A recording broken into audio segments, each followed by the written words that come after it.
We are about to embark upon a series of strange and exciting, dangerous adventures.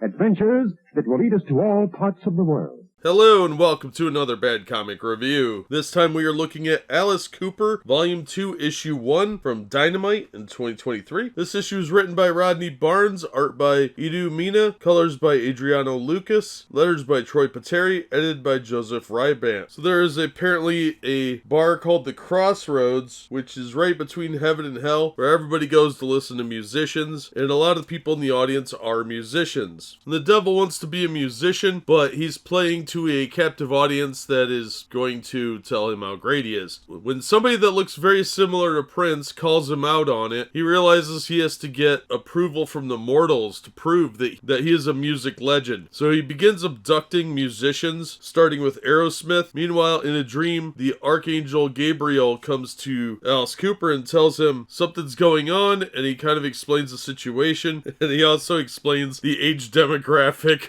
of Alice Cooper's audience and the blues. Nobody under 45 listens to the blues. Now, Alice doesn't really listen to the dream, but he starts seeing zombies everywhere, and it's really starting to get creepy. And thankfully, Alice Cooper is a demon slayer, so he at least has something on his side. But Lucifer is not content to allow Alice Cooper to continue when all his attempts to intimidate him have failed, and we're left with a cliffhanger ending. This was a lot of fun. I had a blast reading this. The art's pretty good for a Dynamite book. I was actually pretty impressed. You can tell who most people are, or who they're supposed to be when they're referencing celebrities. Alice Cooper looks pretty good, although he does look a little haggard. It makes him look a little like an old lady wearing a lot of makeup occasionally, but there are some really good shots of him too. But I thought this was shockingly fun, and I'm looking forward to reading issue 2. The paper quality is really nice too. The cover quality is fantastic, and for $5, I didn't feel cheated for my money. Unfortunately, that price point seems to be the new price going forward for most books, and honestly, this one was much more entertaining than most of the big two, and it's not something I would normally be interested in, but I had a lot of fun reading it. I'm glad I bought this, and I might have to track down volume 1 because I didn't even know there was one. I remember Alice Cooper made a couple appearances in Marvel back in the 70s or 80s, but I didn't know Dynamite was doing this, and I was really just picking this up as an impulse buy, and it turned out to be one of the better books that I picked up that week, so I'm going to recommend it. I thought it was way more fun than it had any right to be, and way more entertaining than I ever would have imagined. So if you get a chance to check this out, do so, especially if you're an Alice Cooper fan. You might really like it. That's gonna do it for this one. Thank you so much for listening and supporting the channel. If you enjoyed the video, please hit the like button and don't forget to subscribe so you don't miss future reviews. If you'd like to help the channel out in other ways, links are in the description to various support methods, and as always, we hope to see you on the next one.